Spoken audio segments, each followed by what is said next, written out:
Isang matagumpay at sikat na fashion designer si Jennifer. Ngunit sa kabila ng lahat ng meron siya, ay hindi siya lubusang masaya sapagkat may parte ng nakaraan niya na alam niyang dapat niyang harapin. Bata pa lang siya nang ipaampun siya noon ng kanyang ina na si Laura. Ngunit imbes na magandang buhay ay ginawang alila si Jennifer ng mag-asawang umampun sa kanya. Kaya pinili ni Jennifer na maglayas at doon niya na nakilala ang isang taong tutulong sa kanya para maabot niya ang kanyang mga pangarap. Nang nasa rurok na ng tagumpay si Jennifer, ay pinahanap niya ang kanyang nanay. Pero dahil hindi pa niya kayang magpakilala rito na siya ang anak nito, ay nagdesisyon siyang magpanggap na isang mananahi na mula sa probinsya sa pinagtatrabahuhan ng kanyang ina. Doon ay magiging malapit si Jennifer sa nanay niya, pero malalaman niya na madalas itong inaapi ng designer na si Gretchen. Magkakaroon pa ba si Jennifer ng lakas ng loob na aminin sa nanay niya na siya ang anak na pinaampun nito noon? Mananaig ba ang pagpapatawad sa kanila o lalamunin pa rin sila ng galit na nagmula sa kanilang nakaraan? Ito na naman po si Mr. Hope na magbibigay ng pag-asa mula sa hatid naming magaganda at mga pambihirang kwentong buhay. May malaking ngiti sa labi na nagbaw si Jennifer Delgado kasama ang mga modelo na ang suot ay siya mismo ang nagdisenyo. Nasa gitna siya ng entablado habang nagpapalakpakan ng mga tao sa unahan at magkabilang gilid niya. Sa gabing yun ay nilaunch na ni Jennifer ang summer collection para sa kanyang clothing line na pinangalanan niyang Jenny. Halos puro banyaga ang mga taong nakikita niya sa audience dahil ginanap sa Paris ang fashion show na yon. Matapos yun ay tumalikod na si Jennifer at kaagad na naglakad papunta sa backstage. May lumapit na reporter sa kanya at hinabol pa siya pero hindi siya huminto sa paglalakad. Miss Delgado, quick word please. Tura ng lalaking reporter. Tinignan niya sandali ang reporter at pinilit ngumiti. Next time, promise. Tanggi ni Jennifer. Mula sa backstage ay lumabas si Jennifer ng venue. Dumiretso siya sa parking area kung saan naroon ang kanyang sasakyan. Pagsakay niya sa backseat ay naroon na ang masipag at energetic niyang personal assistant na si Andrea. Hindi na lang basta personal assistant si Andrea kay Jennifer, dahil kaibigan na rin ang turing niya rito. Miss Jennifer, oh my God!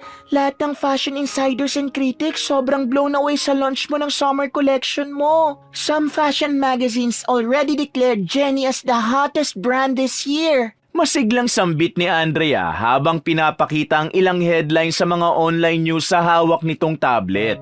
Kinuha ni Jennifer ang tablet mula kay Andrea at isa-isa niyang tiningnan ang mga write-ups tungkol sa kanya at sa Jenny. Lahat ay pinupuri siya dahil sa husay niyang mag-design. Masaya siya pero tila mas lamang ang lungkot niya ng sandaling yon. Bakit naman parang hindi ka masaya? May problema ba? Usisa ni Andrea. Problema? Ano pa bang poproblemahin ko, Andrea? Natapos na ang launch. Pagod lang siguro ako sa preparations. Tugon ni Jennifer at isang pilit ng ngiti ang kanyang pinakawalan. Okay, sabi mo eh. Anyway, mukhang hindi mo na kayang umattend sa after party. So, gusto mo na bang umuwi sa hotel? Tanong ni Andrea. Tumango si Jennifer. Yes, please. Gusto ko munang magpahinga. Aniya. Matapos yon ay inutusan na ni Jennifer ang driver nila na ihatid sila sa kanilang hotel. Habang umaandar ang sasakyan, ay nakatingin lang siya sa labas at hindi niya napigilan ang sarili na balikan ang kanyang nakaraan at kung bakit siya napunta sa kinaroroonan niya ng sandaling yon. Hindi lumaki sa marangyang buhay si Jennifer at hindi siya pinalad na lumaki sa pagmamahal ng sariling ina. Bata pa lang siya nang ipaampun siya nito sa mag-asawang hindi biniyayaan na magkaroon ng sariling anak.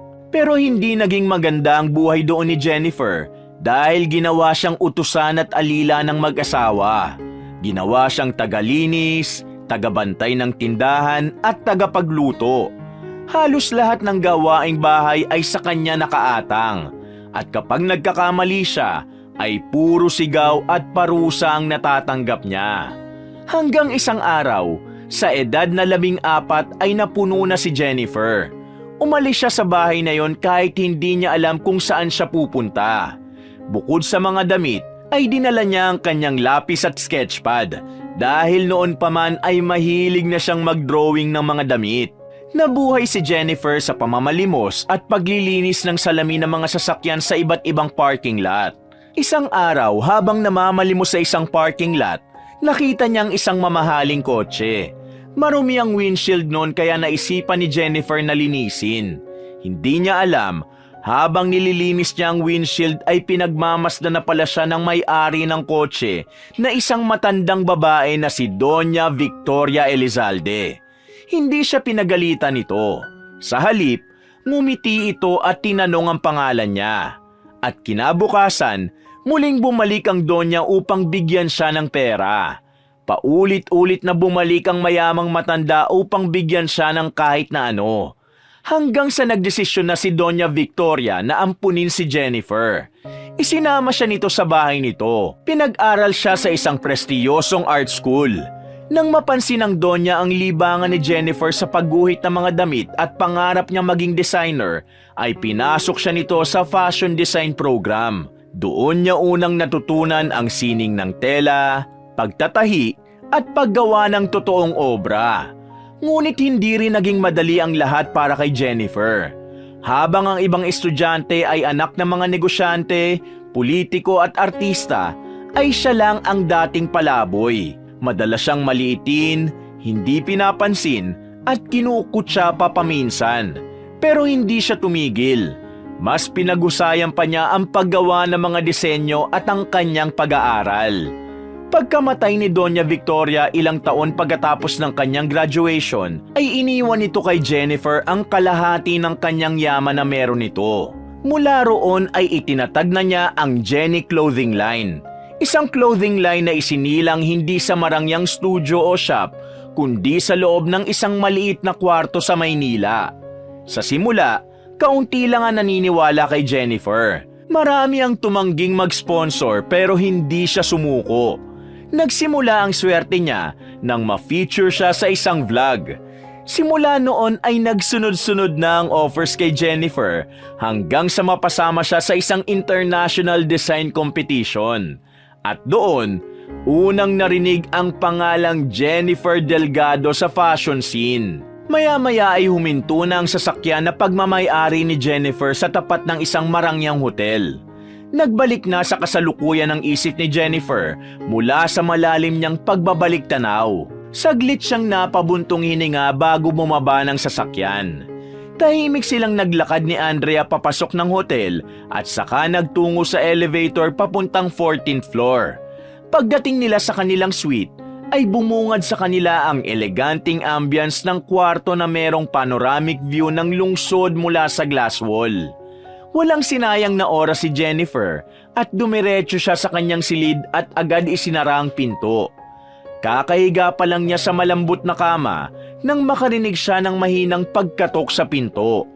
Napilitang tumayo si Jennifer at pagbukas niya ng pinto ay naroon si Andrea na may hawak na bote ng wine at 2 wine glass. Hindi kita papayagang matulog nang hindi tayo nagse-celebrate. Ani Andrea sabay taas ng bote at kindat. Andrea, gusto ko lang talaga magpahinga. Pagod na ako. Sa ibang araw na lang. Tanggi ni Jennifer. Mas magiging masarap ang tulog natin kung may konting wine. Nag-order din ako ng cheese platter. Ani Andrea sabay ngiti. Isang malalim na buntong hininga ang pinakawala ni Jennifer. Alam niyang hindi siya titigilan ni Andrea hanggat hindi siya pumapayag sa gusto nito. Kaya wala na siyang nagawa kundi pagbigyan nito. Lumabas si Jennifer sa kwarto niya at sumama kay Andrea sa dining area ng suite. Nasa gitna na ng mesa ang cheese platter. Meron din yung kasama na iba't ibang prutas, crackers at jam. Binuksan ni Andrea ang bote ng wine at nagsalin sa 2 wine glass. Hindi ako papayag na matatapos ang araw na ito nang hindi ka man lang nakakapag-celebrate, Miss Jennifer. Deserve mo ito. Nakangiting tura ni Andrea. Matapos maibuhos ni Andrea ang wine sa kanilang mga baso, ay kinuha nitong isa at inabot ang isa kay Jennifer. To Jenny and to a future full of unstoppable success, Ani Andrea habang nakataas ang baso. Napangiti si Jennifer. Itinaas din niya ang kanyang baso at nag-toast sila ni Andrea. Matapos yon ay sabay nilang tinikman ang alak. Hindi siya sanay uminom, pero may kung anong ginhawa siyang naramdaman sa simpleng moment na yon na hindi niya kayang tanggihan. So, ano nang next para sa Jenny? May plano ka bang i-expand ang Jenny sa Asia? Tanong ni Andrea habang kumukuha ng keso sa platter. Iniisip ko na rin yan lately. Parang gusto ko ring makita kung paano tatanggapin ng market doon ang mga design ko. Tugon ni Jennifer.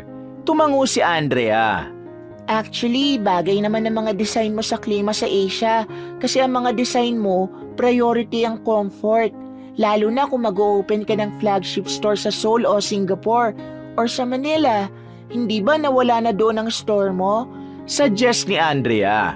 Napahinto si Jennifer saglit. Muli siyang lumagok ng wine nang maalala na sa Maynila siya nagsimula.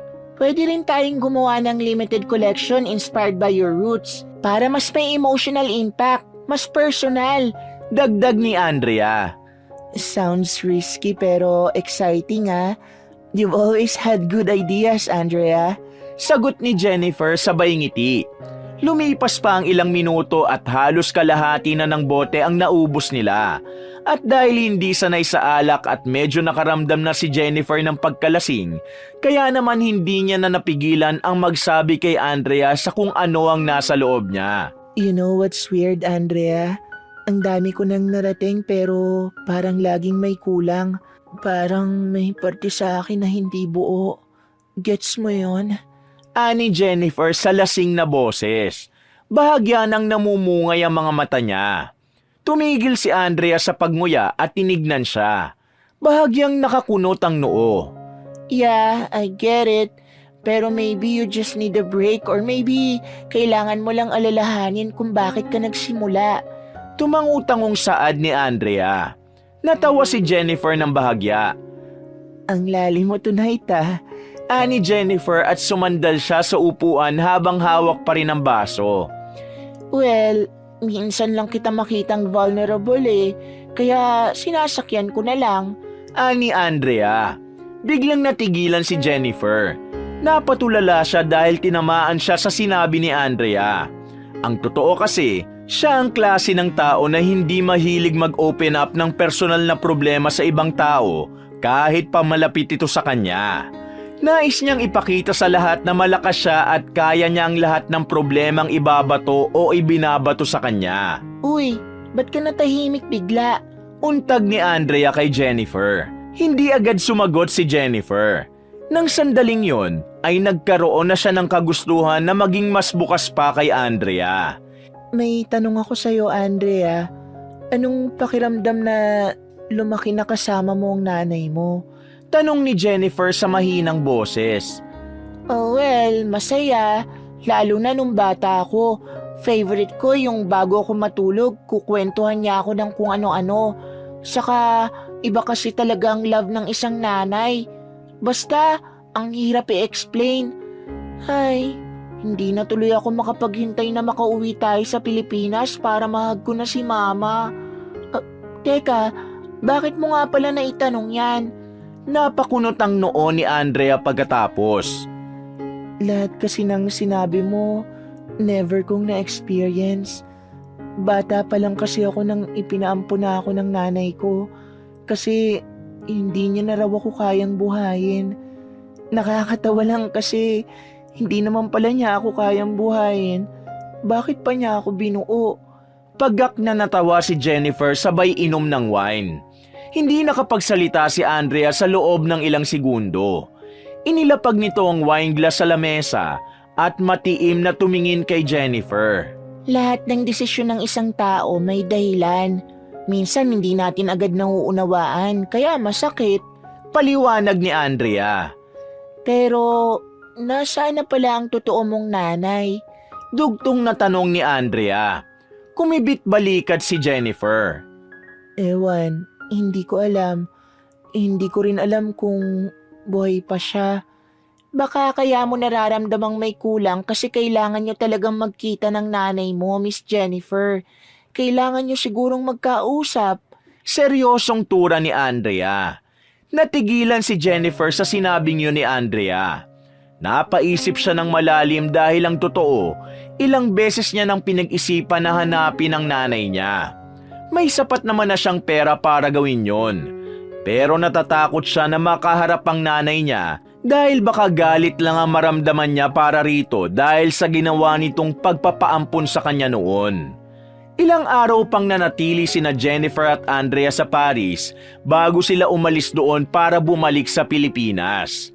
Pagbaba pa lang ni Jennifer mula sa eroplano, agad niyang naramdaman ang mainit na panahon sa Pilipinas.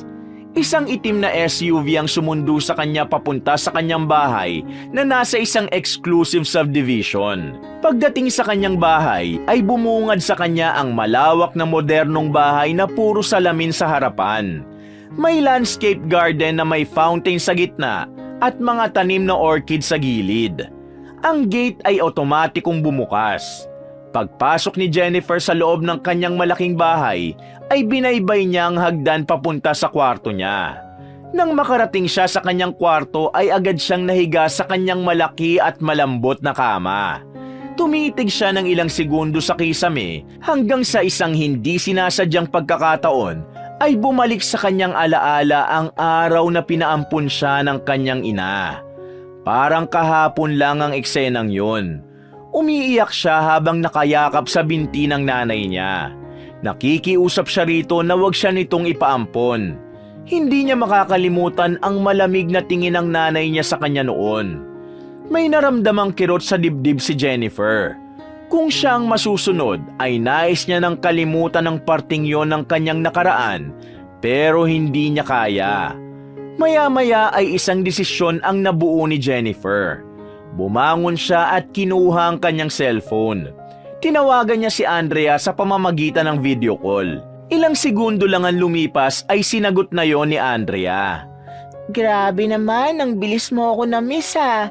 Biro agad ni Andrea na may hawak na tinidor habang kumakain. Napangiti si Jennifer kahit may bigat sa loob niya. Loka-loka ka talaga. May mahalaga kasi akong sasabihin sa'yo, Andrea. Panimula ni Jennifer. Don't tell me, tataasan mo ulit ang sahod ko. Ani Andrea sabay tawa. Seryoso ako, Andrea. Naisip ko kasi na tama ka.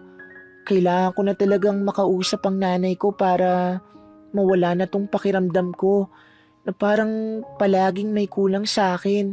Saad ni Jennifer. Sure ka na ba dyan? Tanong ni Andrea. Sigurado na ako. Tumawag ako sa'yo kasi baka may kakilala ka na private investigator. Gusto kong ipahanap ang nanay ko eh. Tura ni Jennifer. Uy, perfect timing. Private investigator ang boyfriend ko. Siya na lang ang kunin mo. Magaling yung maganap kasi ako nga nahanap niya eh. Tumili pa si Andrea sa kilig na akala mo ay kinikiliti ang talampakan. Ewan ko sa'yo, pero sige, siya na lang ang kukunin ko. Isasend ko na lang sa'yo lahat ng nalalaman kong impormasyon tungkol sa nanay ko. Ikaw na ang bahalang makipag-usap sa kanya ha? Sabi ni Jennifer. Oo, sige ako nang bahala. Ipapa-prioritize ko to sa kanya. Nakangiting wika ni Andrea. Matapos ang tawag ay muling humiga si Jennifer sa kama. Hawak pa rin niya ang kanyang cellphone. Habang nakatitig siya sa kisame ay ini-imagine niya ang magiging tagpo ng pagkikita nila ng nanay niya.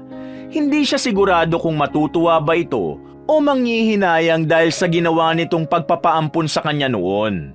Maya-maya ay biglang tumayo si Jennifer at nagtungo siya sa kanyang walk-in closet. Nilapitan niya ang isang vault at binuksan yon. Mula roon ay kinuha niya ang isang lumang litrato ng kanyang ina. Nasa 20s pa ang nanay niya sa picture na yon. Nakatayo ito sa gitna ng isang park. Nakasuot ito ng simpleng blouse na bulaklakin. Nag-init ang gilid ng mata ni Jennifer habang nakatingin sa larawan. Mama, hanggang ngayon ay hindi ko pa rin maintindihan kung bakit mo ako pinaampon. Masyado na ba akong makulit noon? Puro sakit sa ulo na lang ba ang binibigay ko sa'yo dati? Ang dami kong paghihirap na naranasan simula nang ipaampun mo ko. Akala ko pag naging matagumpay ako, mawawala ng sakit. Pero hindi pa rin pala. Umiiyak na bulong ni Jennifer sa larawan ng kanyang ina. Nang mga sumunod na araw, ay naging abala na si Jennifer. Sa mismong araw ng kanyang pagbabalik sa Pilipinas ay agad niyang sinimulan ang paghahanda para sa pagbubukas ng unang flagship store ng Jenny sa syudad. Unang-una sa listahan niya ay ang paghahanap ng lokasyon. Matapos ang ilang araw ng pag-iikot at pakikipag-meeting sa mga property agent, ay nakahanap siya ng perfect spot sa isang corner space sa isang upscale na mall. Kasunod noon, sumabak na si Jennifer sa pagdidisenyo ng interior. Kasama ang isang lokal na architect at isang lighting designer, ay inisa-isa nila ang layout mula sa placement ng racks, ilaw, mga accent furniture, hanggang sa kulay ng sahig at texture ng dingding. Habang ginagawa ang construction, abala rin siya sa hiring ng mga magiging empleyado niya roon. Mismong si Jennifer ang nag-interview ng mga magiging staff, sales associates, inventory managers, cashier at security. Gusto niyang makasiguro na ang bawat isa sa team ay may malasakit sa brand na pinaghirapan niyang buuin. Kasabay ng physical setup, inasikaso rin ni Jennifer ang logistics. Araw-araw siyang nasa warehouse upang tingnan ang mga bagong dating na stocks. Tinitiyak niyang maayos ang packaging, tag at presyo. Maingat siya sa bawat detalye dahil ayaw niya ng palpak. May mga araw na habang nakaupo si Jennifer sa kanyang opisina, ay hindi niya namamalayang gabi na pala. Para kay Jennifer, hindi yung simpleng pagbubukas lang ng isang tindahan ng mga damit. Para sa kanya ay isa yung patunay na kahit anong hirap ang pinagdaanan niya noon, ay kaya pa rin niyang magtagumpay at makaahon sa lusak. Isang umaga, abala na agad si Jennifer sa kanyang opisina. Sa gilid ng kanyang mesa ay nakatambak ang ilang sketchpad. Naputol ang kanyang konsentrasyon nang bumukas ang pinto ng kanyang opisina at pumasok si Andrea kasama ang boyfriend nitong si Dustin. Magkatabing naupo ang dalawa sa upuan sa harap ng kanyang table. Andrea, anong ginagawa mo rito? Akala ko ba naka-leave ka pa? Ang nagtatakang tanong ni Jennifer. Hindi ko na kasi kayang ipagpaliban pa ang sasabihin ko sa iyo, Miss Jennifer. Seryosong wika ni Andrea. Napakunot ang noo ni Jennifer. Huwag mong sabihin ikakasal na kayo at gusto mong ako ang gumawa ng wedding gown mo. Napangiti si Andrea ngunit agad din itong umiling. Hindi to tungkol sa pagpapakasal namin ni Dustin. And besides, hindi pa ready si Dustin sa kasal. Pabiro pang siniko ni Andrea ang nobyo nito. Tungkol sanang sasabihin mo. Tanong ni Jennifer. Miss Jennifer, may kinalaman to sa ipinakiusap mo kay Andrea noon. Yung sinabi mong baka may kakilala siyang private investigator. Singit ni Dustin. Biglang natigilan si Jennifer. Yung tungkol sa pagpapahanap ko sa nanay ko? Ay, pasensya na. Nakalimutan ko na kasi ang tungkol dun kasi naging busy ako nito mga nakaraang buwan. Pabulong niyang turan. Inilagay ni Dustin ang isang brown envelope sa ibabaw ng mesa. Nakalagay dyan ang mga latest pictures ng nanay mo na si Laura Delgado. Nahanap ko na siya, Miss Jennifer. Nakangiting wika ni Dustin. Parang huminto ang tibok ng puso ni Jennifer habang nakatingin sa envelope. Dahan-dahan niya yung kinuha at marahang binuksan. Sa loob ay naroon ang ilang larawan. Isa-isang bumungad sa kanya ang mga larawan ng isang babae na medyo may edad na pero hindi niya maikakaila na yun nga ang kanyang ina. Unti-unting namuo ang luha sa mga mata ni Jennifer. Pinagmasdan niya ang bawat larawan na nasa kanyang mga kamay. 100% sure ako na siya si Laura Delgado. Nakumpirma ko yan mula sa birth records at sa ilang lumang dokumentong nakalap ko. Hindi na siya nagkaroon ng anak. Wala rin siyang naging asawa. Mag-isa na lang siya sa buhay. Nakatira siya sa isang apartment sa Maynila sa ngayon. Paliwanag ni Dustin. Sa ngayon nagtatrabaho siya bilang mananahi sa isang kilalang tailoring shop na pagmamay-ari ni Logan Oitinco. Yung sa Streluna, sila ang gumagawa ng gowns at suits ng ilang celebrities. Pagpapatuloy pa ni Dustin. Hindi na muling nakapagsalita si Jennifer. Patuloy lang siyang lumuluha habang hawak ang mga litrato. Tumayo si Andrea at lumapit sa kanya upang haplusin ang likod niya. Hindi ko alam kung anong mararamdaman ko. Parang gusto kong sumigaw. Parang gusto ko siyang tanungin kung bakit niya ako iniwan. Tura ni Jennifer sa pagitan ng paghikbi. Walang namutawing salita sa bibig ni Andrea. Patuloy lang ito sa pagpapakalma sa kanya. Ngunit alam ni Jennifer na walang kahit na ano o sino ang magpapakalma sa samot-saring emosyon na naghahalo-halo sa dibdib niya ng sandaling yun. Makalipas ang ilang araw ng pag-iisip, sa wakas ay nakumbinsi na rin ni Jennifer ang kanyang sarili na kailangan niya ng makaharap at makausap ang kanyang inang si Laura. Isang umaga ay nagpasama siya kay Andrea para puntahan ang apartment kung saan ito nakatira. Pero dahil sa masikip ang daan papunta roon, ay iniwanan na lang nila sa labas ng eskinita ang sasakyan niya. Magkasamang binaybay ni na Jennifer at Andrea ang masikip na eskinita papunta sa tinitirhan ng kanyang ina. Habang naglalakad sila, ay napansin ni Jennifer ang mga luma at dikit-dikit na mga bahay. May mga batang naglalaro sa masikip na kalsada at may mga nanay na nagkukwentuhan sa kung saan-saan. Maya-maya ay huminto na sila sa tapat ng isang luma at tagpi-tagping apartment na merong 3 pinto. Dito siya nakatira? Hindi makapaniwalang tanong ni Jennifer. Oo, ito yung address na binigay sa atin ni Dustin eh. Tugon naman ni Andrea. Tumangulang si Jennifer. Napako ang tingin niya sa maliit na gate na yari sa kalawanging bakal. Hindi siya makapaniwalang tila walang nagbago sa buhay ng nanay niya makalipas ang napakaraming taon. Miss Jennifer, bibili lang ako ng soft drinks ha. Kanina pa ako nauuhaw eh. Ani Andrea at naglakad na ito palayo para maghanap ng tindahan. Nanatiling nakatayo si Jennifer sa tapat ng gate ng apartment. Pinagmamasdan niya ang labas ng apartment kung saan nakatira ang nanay niya. Akmang kakatok na sana siya sa gate, pero bigla siyang natigilan.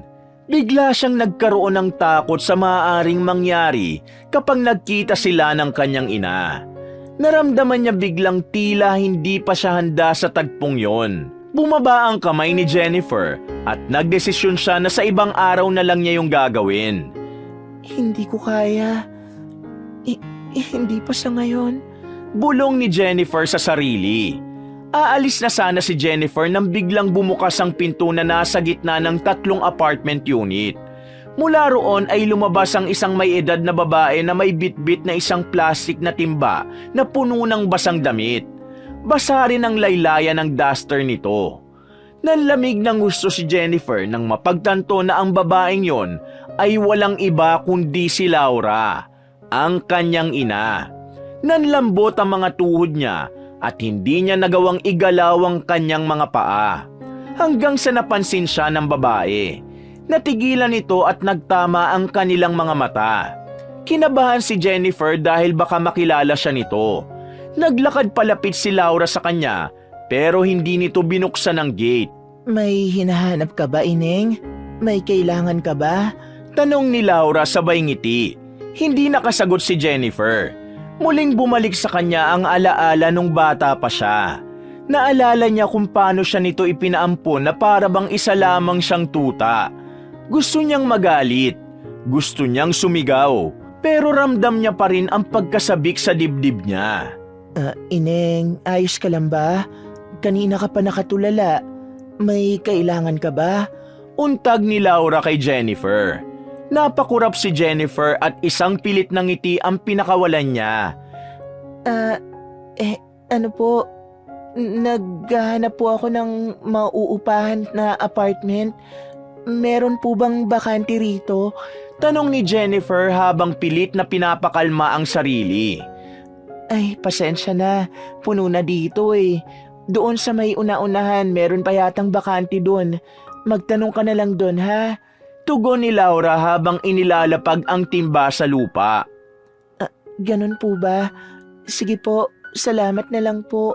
Sabi ni Jennifer. Magtatalikod na sana siya pero biglang dumating si Andrea na may soft drinks na nakalagay sa plastic na may straw. Nanlaki ang mga mata nito nang makita si Laura pero bago pa ito may masabi ay mabilis niyang tinakpan ang bibig nito. Malalaki ang mga hakbang na hinila ni Jennifer si Andrea palayo sa lugar na yon.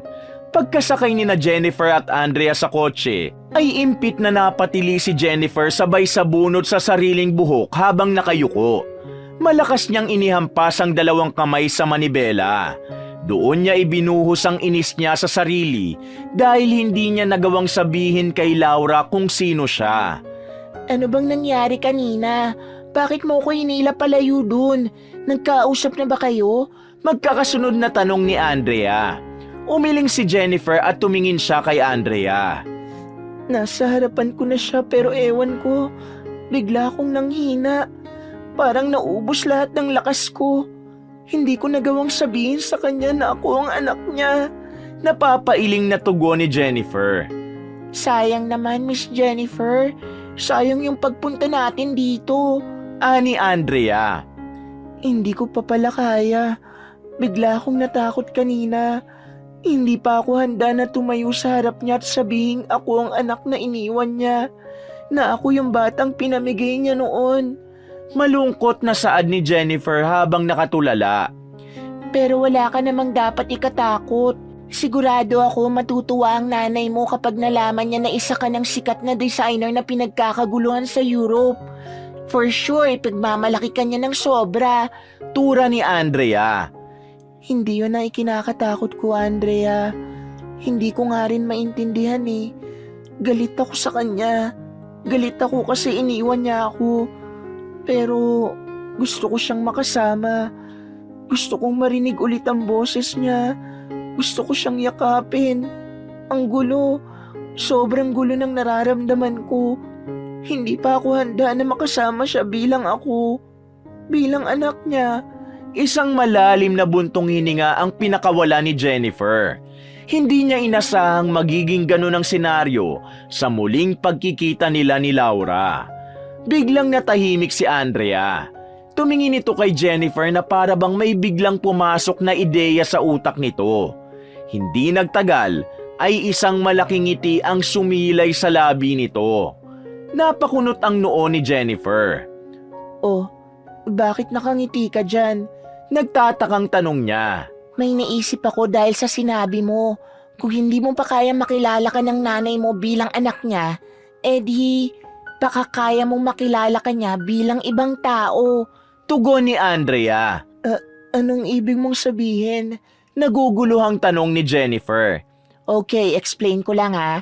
Ganito kasi ang naisip ko. Magpakilala ka sa kanya bilang ibang tao. Basta hindi pa bilang anak niya. Sa ganung paraan, makakasama mo siya nang hindi niya nalalaman na ikaw ang anak niya. Ano sa tingin mo? Good idea ba or bad idea? Muling napangiti si Andrea at hindi nito inalis ang tingin sa kanya na para bang sobra itong excited na malaman ang sagot niya. Pinag-isipan ng maigi ni Jennifer ang ideyang yon ni Andrea. Napagtanto niya na meron itong punto. Sige, payag akong gawin yan. Saka, naalala ko na nagtatrabaho si Mama bilang mananahe, di ba? Pwede ako mag-apply doon bilang mananahe para maging magkatrabaho kami. Ano sa tingin mo? Ikaw magiging mananahe? Miss Jennifer, isa kang sikat na designer ngayon.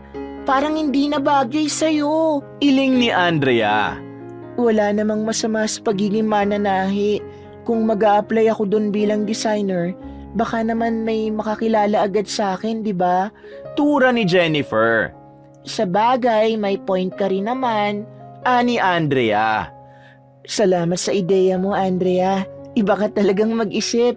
Saka kanina, hindi naman niya ako nakilala na ako ang anak niya eh. Kaya sigurado ko na magtatagumpay ang pagpapanggap kong ito. Saka ako na lang sasabihin sa kanya na ako ang anak niya kapag handa na ako. Ani Jennifer sabay ngiti. Sa tulong ng koneksyon ni Andrea, ay agad na ipinagawa ni Jennifer ang mga peking dokumento niya sa isang taong sanay na sa ganong klaseng transaksyon. Gusto niyang maging maayos at mukhang totoo ang lahat mula sa resume, barangay clearance, NBI clearance hanggang sa kanyang ID. Pinili niyang gamitin ang pangalang Jenny de Guzman. Magpapanggap siya na galing siya sa probinsya ng Quezon na may karanasan sa paggawa ng mga kasuotan sa isang maliit na butik. Matapos ang 2 araw, ay nagtungo na si Jennifer sa Sastre Luna na pagmamay-ari ni Logan Oitinco bilang isang aplikante. Simpleng damit lang ang suot niya. Hindi naging mahirap ang proseso ng kanyang pag-a-apply. Pagkatapos ng maikling interview at ilang tanong sa kanyang karanasan, ay natanggap na siya bilang isa sa mga bagong mananahi ng Sastre Luna. Dumating na ang unang araw ni Jennifer sa Sastre Luna. Nang magsimula na siyang magtrabaho, ay hindi niya magawang ituon ang buong atensyon sa kanyang ginagawa dahil ilang mesa lang ang pagitan nila ng nanay niyang si Laura. Hindi siya mapakali habang palihim siyang tumitingin sa direksyon nito. Pinagmasdan niya ang bawat kilos nito. Hindi niya maitatanggi sa sarili na hindi siya makapaniwalang makalipas ang ilang taon ay abot kamay na niya ito. Biglang bumukas ang pinto ng working area. Isang babaeng naka-heels at may hawak na clipboard ang tumayo sa gitna na kung tingnan sila ay para bang pagmamay-ari sila nito. Maganda ang babae. Medyo matangkad ito at may balingkinitang pangangatawan. Bakit may naririnig akong nagkukwentuhan dito, ha? Oras ng trabaho pero puro tsismisan ang inuuna ninyo. Mataray na sigaw ng babae. Luminga ang babae at huminto ang mata nito kay Laura. Naniningkit ang mga matang lumapit ito sa nanay ni Jennifer. Ikaw, Laura, ilang beses ko bang sasabihin sa'yo na ayoko ng kulubot sa tahi ng gown? Anong ginawa mo kahapon, ha? Nagmadali ka na naman. Bulyaw ng babae kay Laura. Pasensya na, Ma'am Gretchen. Na-late ako sa pag-press kaya hindi ko na po natutukan ang gusto yung ginagawa ko kahapon. Mahinang sagot ni Laura na may halong hiya sa boses.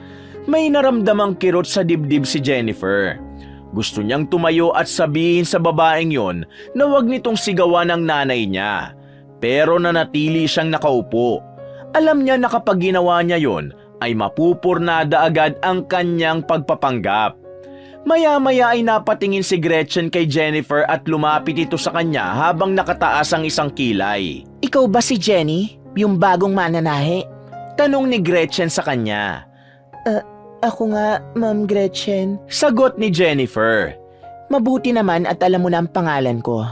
Gusto ko lang sabihin sa'yo na ako ang pinakamagaling na designer dito sa Sastre Luna, kaya susundin niyo rin ang lahat ng sasabihin at iuutos ko. Kung gusto mong magtagal dito, tandaan mo itong mga sasabihin ko. Ayoko ng late, ayoko ng mahilig mga tuwiran, at higit sa lahat, ayoko ng palpak sa trabaho. Malinaw ba? Ani Gretchen sa mataas na boses. Malinaw, Ma'am Gretchen. Maikling sagot ni Jennifer. Ngumuso si Gretchen at saka ito tumalikod. Kahit paano ay nakahinga na ng maluwag si Jennifer nang lumabas na ang babae. Muli niyang sinulyapan si Laura at nahuli niya itong nakatingin sa kanya. Ngumiti ito ng matipid sa kanya at saka nito binalikan ang ginagawa.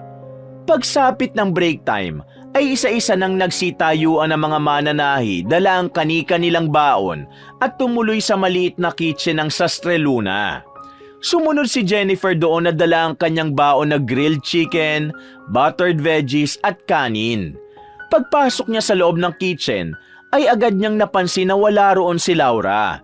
Nagtaka siya kaya naisipan niyang hanapin ang kanyang ina. Umabot na siya sa labas at doon niya nakita si Laurang nakaupo sa isang lumang bangko sa ilalim ng puno. Nakatalikod dito sa kanya at tahimik na kumakain. Hindi na nagdalawang isip si Jennifer na lapitan ito at nakita niya na 2 piraso ng pritong galunggong ang ulam nito. Bumigat ang dibdib ni Jennifer. May lungkot at awa siyang naramdaman para kay Laura. Pakiramdam niya kasi ay wala itong kaibigan, kaya wala itong kasamang kumain. Huminga muna ng malalim si Jennifer bago siya nagsalita. Hi, pwede po bang makiupo? Tanong niya. Napalingon si Laura at bahagyang ngumiti. Oo naman. Ikaw yung bagong mananahe, di ba?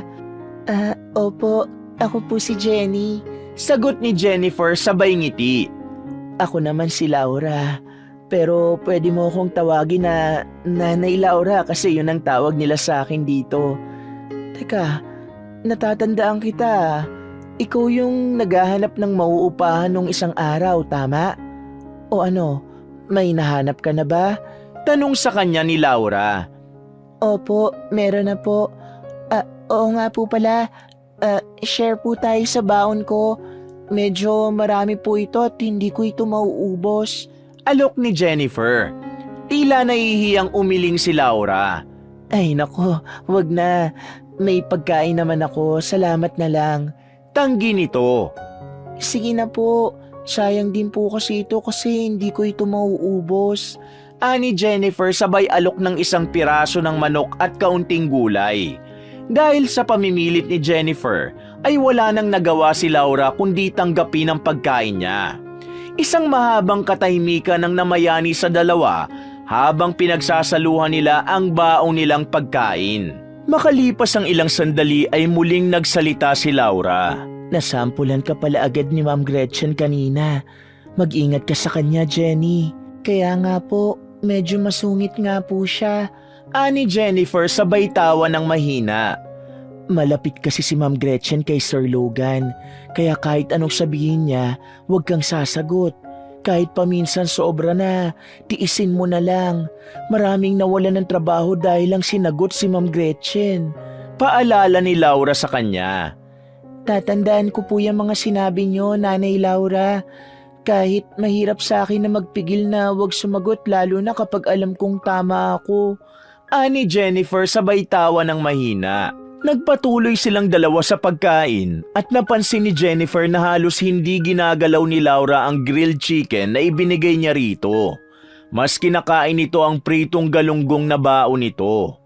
Paborito niyo po ba talaga ang galunggong? Kaswal na tanong ni Jennifer kay Laura. Napangiti si Laura. Sa paraan ng pagngiti nito ay para bang may isang masayang memorya itong naalala. Oo, paborito ko ito. Pero alam mo ba kung sino ang talagang may paborito nito? Tanong nito. Sino po? Nagsimulang mag-init ang gilid ng mga mata ni Jennifer dahil nagkaroon siya ng hinala sa isasagot ni Laura sa tanong niyang yon. Yung nag-iisa kong anak. Paborito ito ng anak kong babae lalo na kapag tostado tapos may sawsawang toyo na may kalamansi. Naku, nakakarami yun ng kain kapag ganitong ulam namin noon. Masayang tugon ni Laura. Sandaling natahimik si Jennifer. May kung anong kirotang dumaan sa puso niya kasabay ng bigla ang pagbalik ng alaala kung saan masaya silang kumakain noon ng nanay niya nung bata pa siya at ang ulam nila ay ang tostadong pritong galunggong. Mabilis siyang umiwas ng tingin at baka mahalata ni Laura ang namumuong luha sa kanyang mga mata. Kaya lang, hindi ako nakapagdala ng sausawan ngayon. Wala kasi ako magandang lalagyan. Natatapon lagi. Natatawang dagdag ni Laura. Ano po pala? Babalik na po ako sa loob. Medyo mainit po pala rito, no? Pagpapaalam ni Jennifer. Alam niyang kailangan niya nang umalis doon bago pa tuluyang tumulo ang kanyang mga luha. Oo nga, mainit talaga dito. Lalo na kapag ganitong oras. Salamat pala sa ibinigay mong ulam sa akin, ha? Ani Laura sabay ngiti.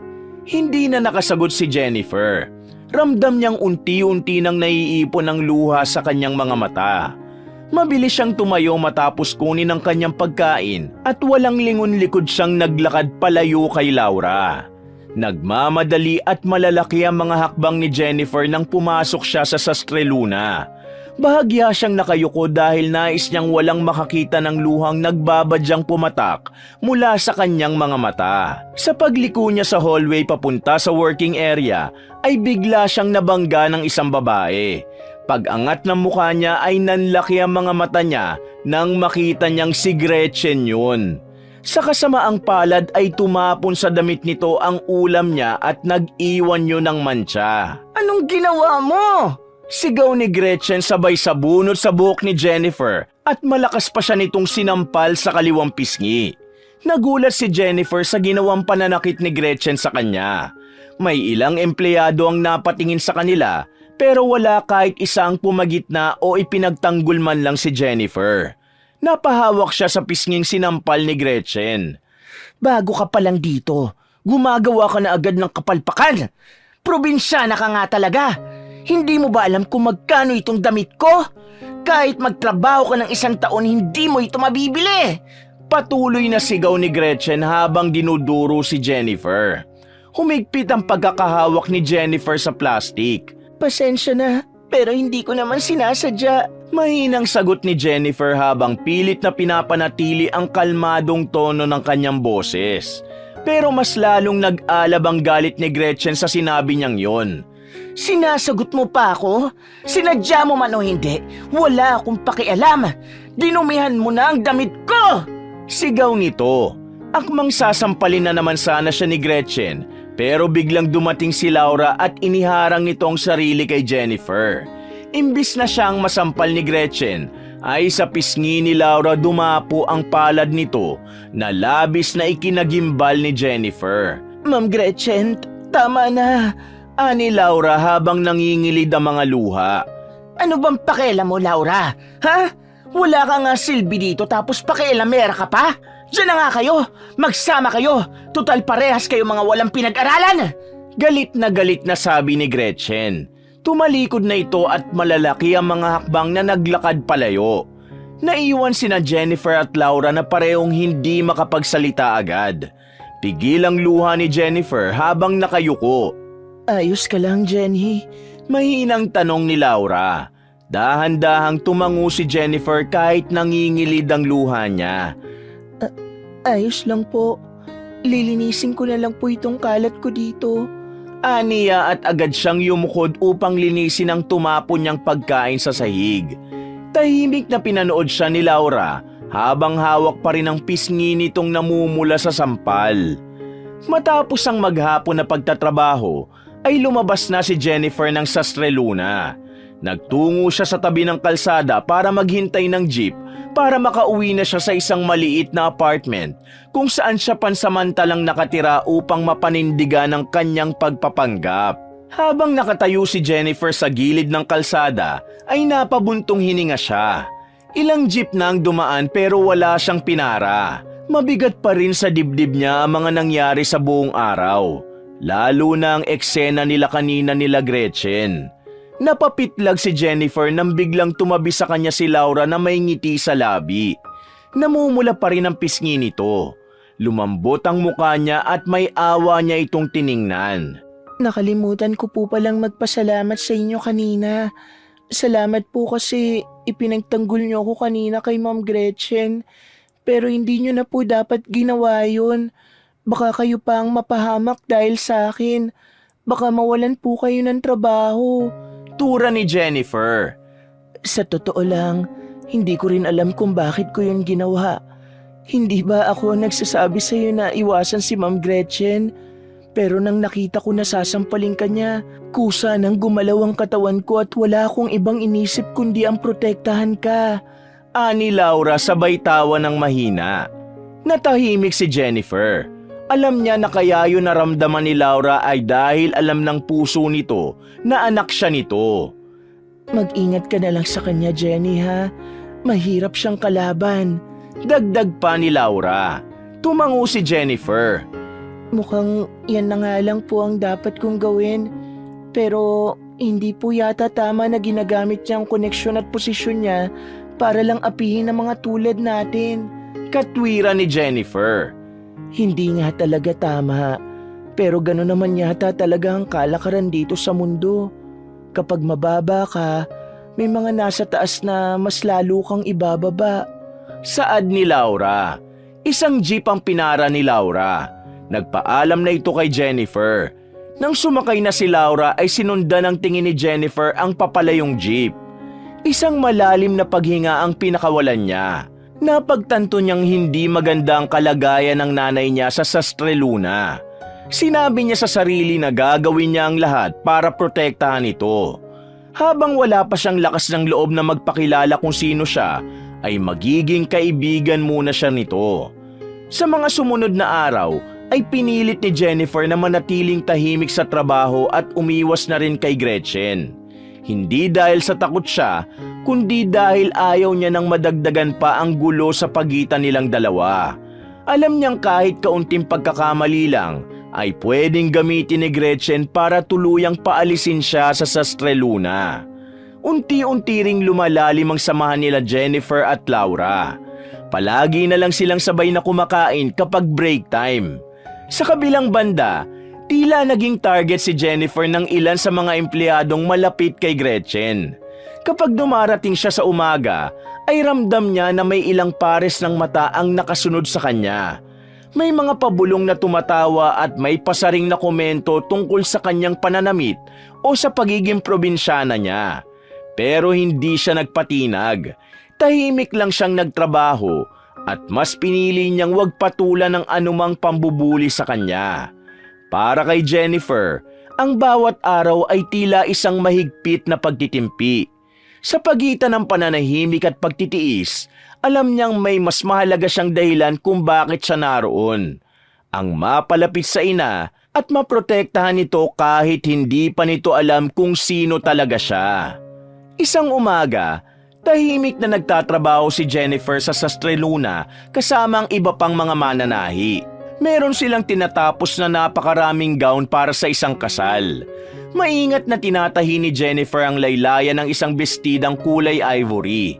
Wala siyang iniisip kundi ang matapos yun ng maayos para hindi siya mapagalitan ni Gretchen. Biglang bumukas ang pinto ng working area at lahat ng mananahi ay napatingin doon. Nakita nila si Gretchen na may kasamang matangkad at mestisong lalaking naka-designer shades at suot ang isang floral blazer. Sabay-sabay na bumati ang lahat at tinawag ng mga ito ang lalaki na Sir Logan. Kapansin-pansin ang pilantik ng mga daliri nito. Napagtanto ni Jennifer na yun ang boss nila sa Sastre Luna. Kumaway si Sir Logan sa lahat. Hello everyone, namiss ko kayong lahat. Grabe, 1 week lang akong nawala pero parang 1 taon na sa feeling ko. Gretchen, kumusta naman ang Sastre Luna habang wala ako? Tanong ni Sir Logan habang naglalakad sa gitna ng mga lamesa. Okay naman sir. Kahit designer mo ko rito, feeling ko naging supervisor na rin ako. Ako na ang nag-aasikaso ng mga problema habang wala ka sir. Ani Gretchen sabay tawa. Thank you, Gretchen. I really appreciate your effort. Hindi ko talaga alam kung anong gagawin ko without you. Tura ni Sir Logan sabay tapik sa balikat ni Gretchen. Nagpatuloy sa paglalakad si Sir Logan habang hindi umaalis si Gretchen sa tabi nito. Bawat mananahi ay tinitingnan nito hanggang sa huminto ito sa lamesa ni Jennifer. Matama nitong tiningnan ang ginagawa niya. Oh, bakit parang iba ang tahi mo, iha? Tanong ni Sir Logan kay Jennifer na nakakunot ang noo nito. Bago pa makasagot si Jennifer ay agad nang sumabat si Gretchen. Sir, pasensya na po. Hindi po kasi marunong sumunod diyang si Jenny. Irap ni Gretchen. Bago ka ba, iha? Tanong ni Sir Logan kay Jennifer. Tumango si Jennifer. Opo, Sir Logan. Bago lang po ako rito. Tumango si Sir Logan habang nakatitig sa ginagawa ni Jennifer. Pero wait lang, Gretchen. Hindi ako galit, ha? Naa-amaze nga ako eh. Parang mas pulido ang tahi niya. Ang ganda ng linya, ha? Iba siya. Mas lalong tumutok ang mata ni Sir Logan sa ginagawa ni Jennifer. Explain mo nga sa akin, iha. Anong teknik ang ginagawa mo? Dagdag na tanong ni Sir Logan.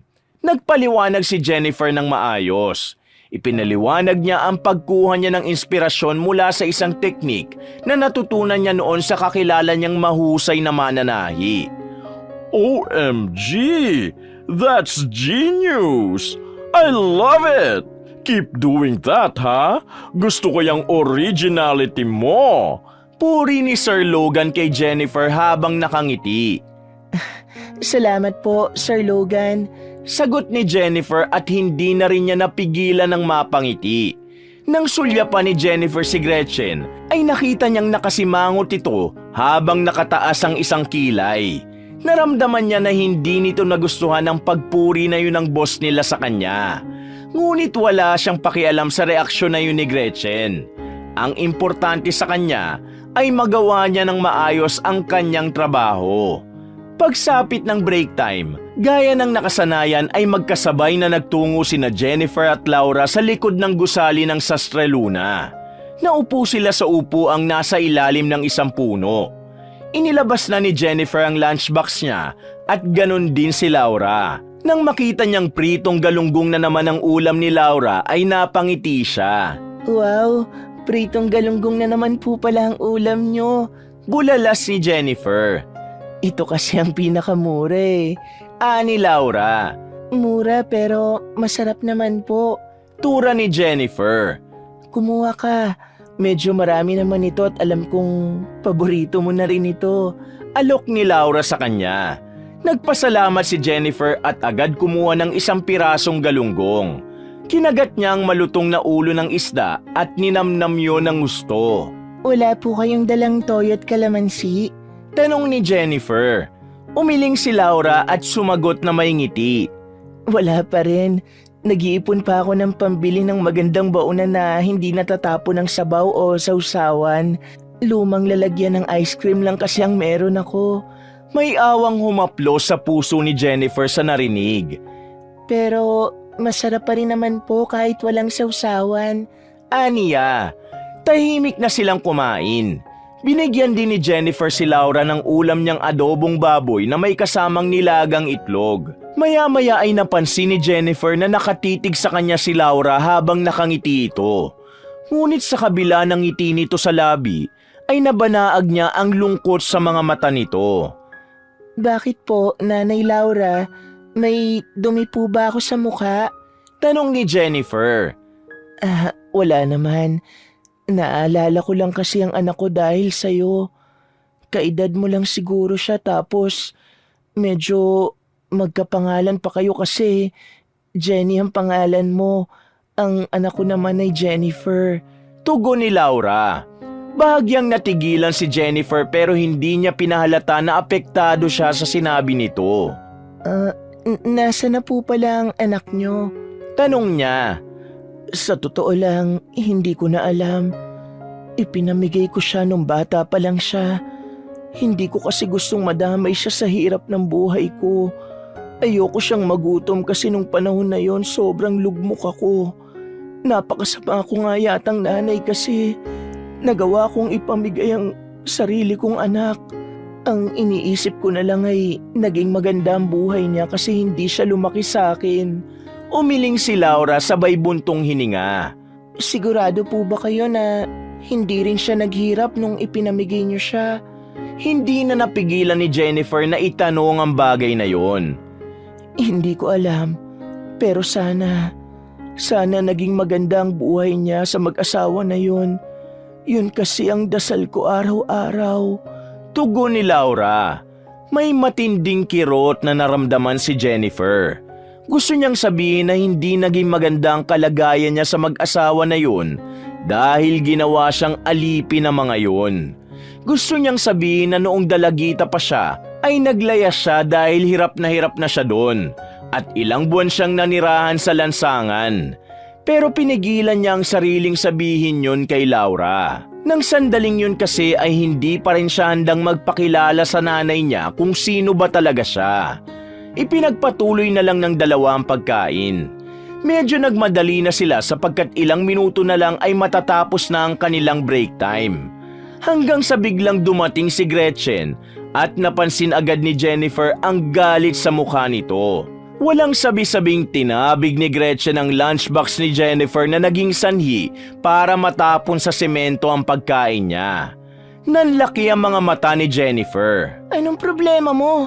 Wala naman akong ginagawa masama sa'yo ah. Angal niya sabay tayo. Tumayo rin si Laura. Agad itong pumagitna sa kanilang dalawa. Ma'am, wag naman. Nananahimik kami rito ni Jenny. Awat ni Laura. Huwag kang makialam dito, Laura. Duro ni Gretchen kay Laura sabay tingin ng masama kay Jennifer. At ikaw naman, Jenny, pasikat ka masyado kanina kay Sir Logan. Sa susunod na magpasikat ka ulit, hindi mo na magugustuhan ang gagawin ko sa'yo. Talaga? Bakit? Anong gagawin mo? Aalisin mo ako sa trabaho? Subukan mo lang, Gretchen. Magsusumbong ako sa dole. Pananakot ni Jennifer. Isang nakakalokong pagtawa ang pinakawala ni Gretchen. Kahit sa presidente ka pa ng Pilipinas magsumbong, hindi ako natatakot. Akala mo ba may laban ka? Dikit ako kay Sir Logan. At ikaw, isa ka lang hamak na probinsyana na pilit sinisiksikan sarili dito sa Maynila. Kaya kung ako sa'yo, umalis ka na rito. Bumalik ka sa probinsya nyo at magtanim ka na lang ng kamote. Pangiinsulto ni Gretchen. Bakit? Sa'yo ba ang lugar na to para utusan mo akong umalis? Mananatili ako rito sa ayaw mo man o sa gusto mo. Buong tapang na sagot ni Jennifer. Hindi pa tayo tapos, Jenny. Tignan natin kung hanggang saan ang tapang mo. Ani Gretchen at matapos yon ay tumalikod na ito at naglakad palayo. Nang wala na si Gretchen, ay nag-aalalang hinawakan ni Laura ang mga kamay ni Jennifer. Hindi mo na dapat siya sinagot. Sigurado ko na kung hindi ka man niya aalisin dito, gaganti yun sa'yo sa ibang paraan. May pag-aalalang wika ni Laura. Huwag po kayong mag-alala, Nanay Laura. Hindi po ako natatakot sa kanya. Kung ang iba'y pumapayag na api-apihin niya, ibahin niya ako. Kung kinakailangan kong lumaban, lalaban ako. Mariing sambit ni Jennifer. Isang umaga, dahil walang pasok sa trabaho ay naisipan ni Jennifer na maglinis sa kanyang tinutuluyang apartment. Hindi naman siya nahihirapang maglinis doon dahil hindi yun malaki at kakaunti lang ang gamit. Habang abala sa ginagawa, ay napahinto siya nang makarinig siya ng mahinang katok sa pinto. Iniwanan niya muna ang ginagawa at binuksan niya ang pinto. Sa pagbukas ni Jennifer, ay bumungad sa kanya si Andrea na may dalang isang paper bag. Nang makapasok ito ay luminga ito sa paligid at hindi makapaniwalang tumingin sa kanya. Miss Jennifer, sobrang liit naman itong apartment na kinuha mo. Bulalas ni Andrea. Ano ka ba? Okay lang to. Saka ito lang kasi ang nakita ko may bakante. Saka nung bata pa ako, mas maliit pa rito yung bahay namin sa probinsya.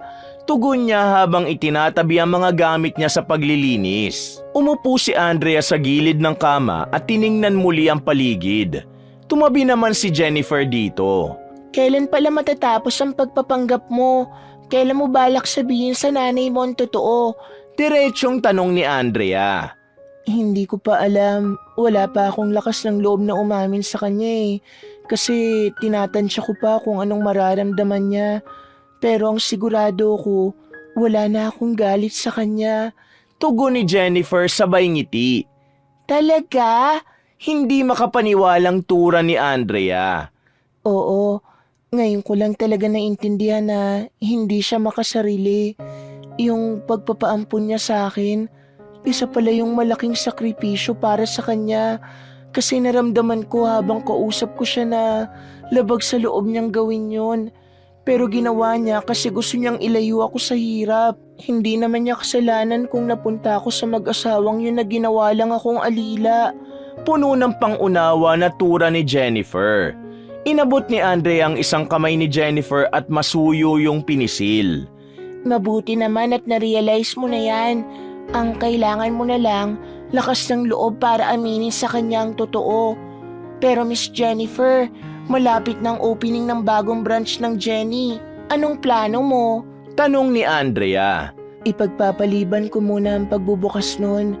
Gusto ko sa araw ng opening, kasama ko si Mama. Gusto kong iparamdam sa kanyang tagumpay na bunga ng lahat ng pinagdaanan ko. Gusto ko na makita niya na hindi na sayang ang pagpapaampun niya sa akin. Tugon ni Jennifer. Isang matamis na ngiti ang pinakawala ni Andrea. Maya-maya ay napatampal si Andrea sa noo at agad nitong kinuha ang paper bag na dala nito. Munti ko pa makalimutan, ito na nga pala yung pinabili mong lunchbox. Gaya ng sinabi mo, airtight ang binili ko para hindi matatapon kahit may sabaw. Wika ni Andrea sabay abot ng paper bag kay Jennifer. Agad namang tinanggap ni Jennifer yun. Ay, thank you, Andrea. Masigla niyang sabi. Pero teka, akala ko may lunchbox ka pa. Ba't ka nagpabili ng bago? Nagtatakang tanong ni Andrea. Hindi ito para sa akin. Para to kay Mama. Tugon ni Jennifer. May sayang bumangon sa puso ni Jennifer. Alam niya na sa simpleng regalo na yon ay sobrang matutuwa si Laura. Awang-awa na kasi siya rito dahil sa lumang lalagyan lang ng ice cream nito nilalagay ang baon. Kahit man lang sa simpleng paraan ay mapagaan niya ang buhay nito at mapasaya na rin niya ang kanyang ina. Kinabukasan, pagpasok ni Jennifer sa locker area ay agad niyang hinanap si Laura. Nakita niya itong inaayos ang buhok nito at hindi na siya nagdalawang isip ang lapitan ito. Nanay Laura, para po ito sa inyo. Regalo ko po sa inyo. Ani Jennifer sabay abot ng paper bag. Hindi muna yung tinanggap ni Laura. Regalo? Hindi ko pa naman birthday Nagtataka nitong sambit. Tuwing birthday lang po ba dapat magregalo? Sige na po, kunin nyo na. Ani Jennifer.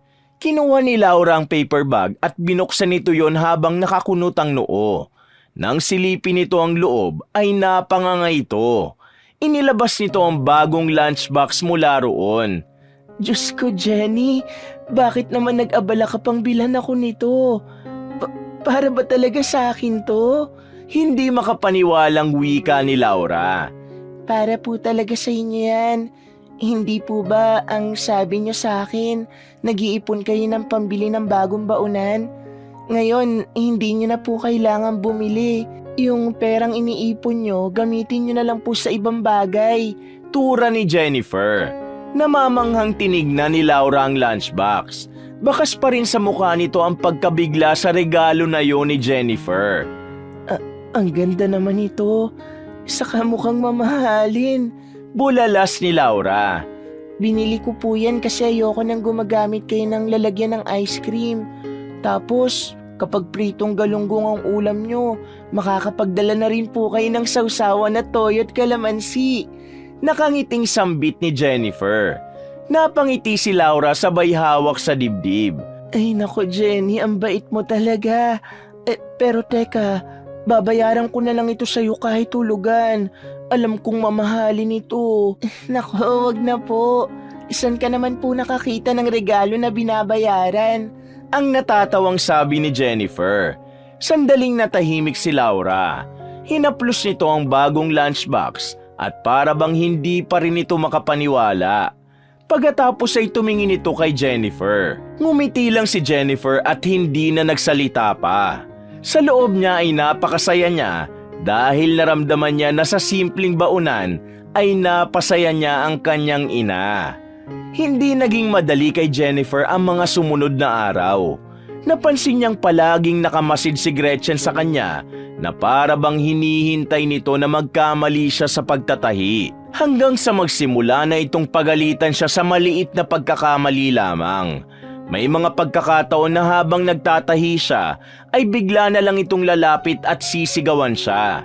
Sasabihin nito na mali ang pattern niya o hindi maayos ang pagkakatupi ng tela kahit sa totoo lang ay walang kapintasan ang kanyang gawa. May pagkakataon din na hindi na pinagpapahinga ni Gretchen si Jennifer. Sinasadya nito na bigyan siya ng pinakamaraming trabaho kahit wala naman yung kinalaman sa kanyang posisyon doon.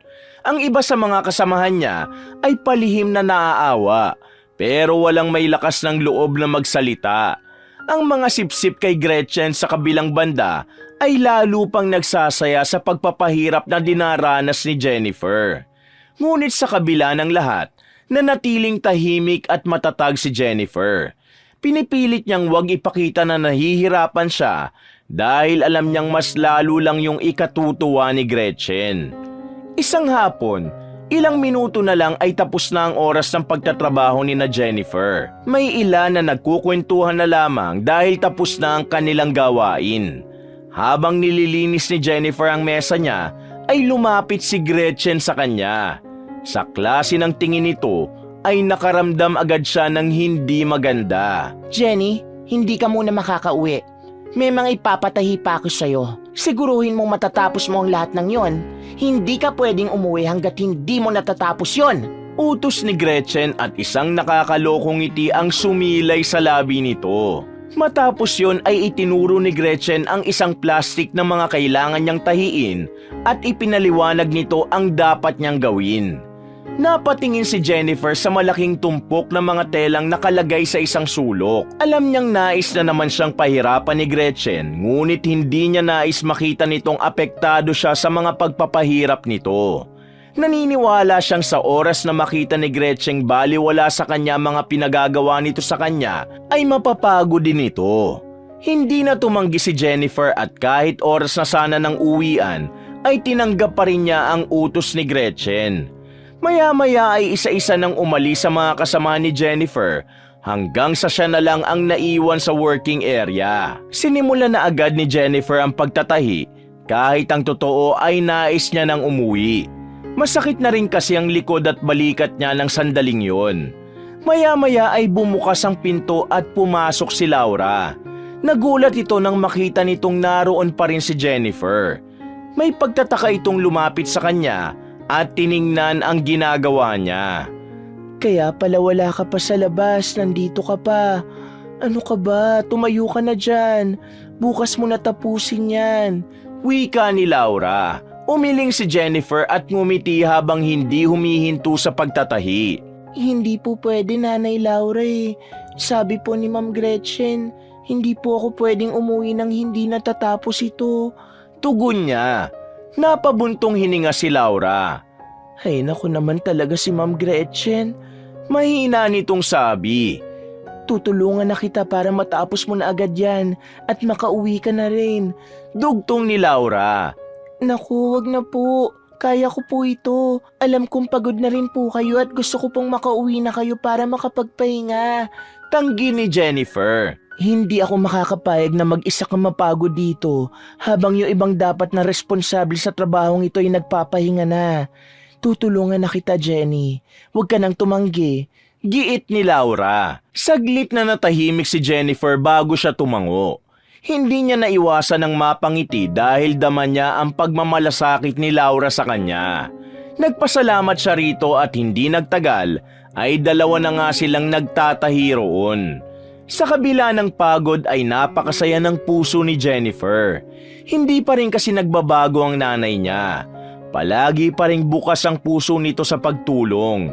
Naalala niya nung bata pa siya, kahit kakaunti lang ang meron sila, ay nagbibigay pa rin ito sa mga kapitbahay nilang walang pagkain. Magkaharap ang mesa nila kaya hindi na iwasan ni Jennifer na mapatingin sa kanyang ina. Seryoso at tutok si Laura sa ginagawa. Halatang nais na nitong matapos agad ang ginagawa nila para pareho na silang makauwi agad.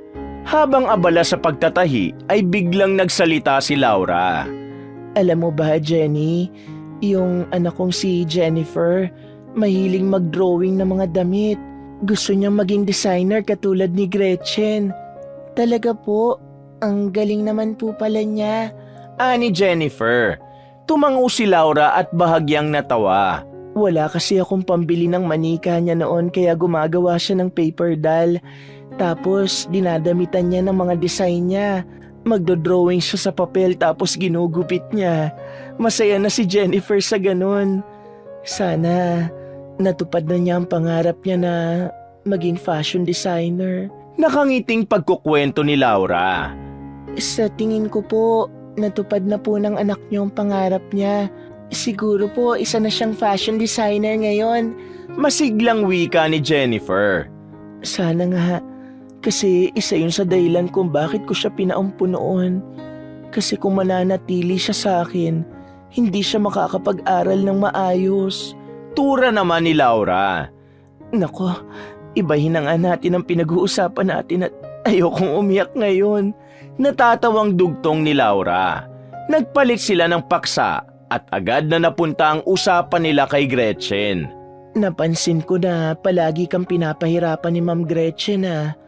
Gumaganti na siya sa'yo kasi sinagot mo siya nung nakaraan. Ayos ka lang ba?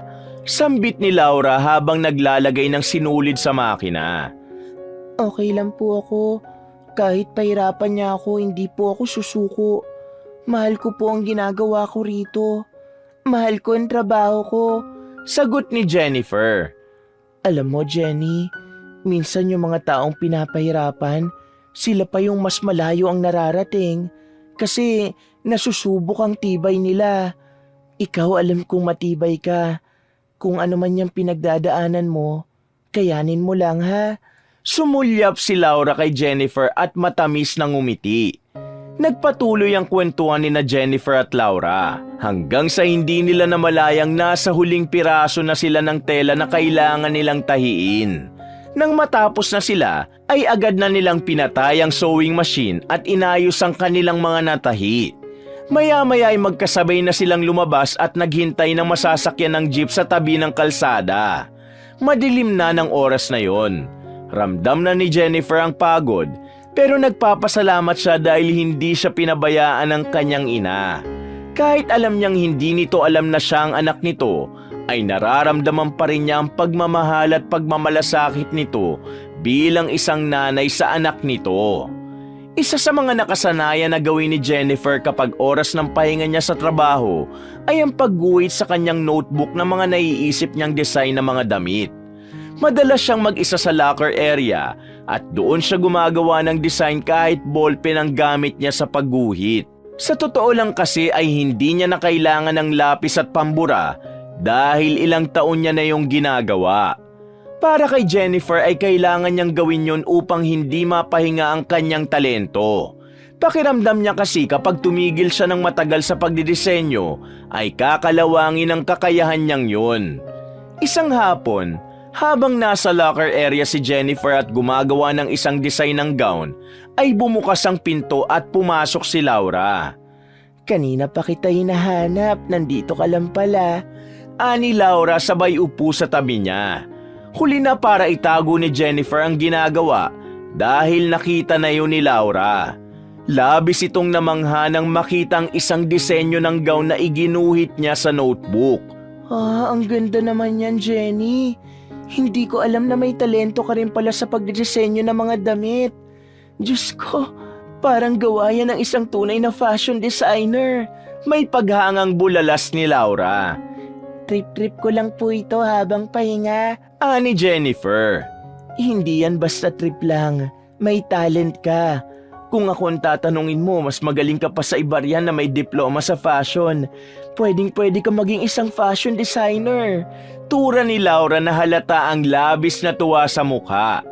Bago pa makasagot si Jennifer, ay isang pamilyar na boses ang sumingit sa usapan. Ano yon? Pakiulit nga, Laura. Si Jenny? Pwedeng maging isang fashion designer?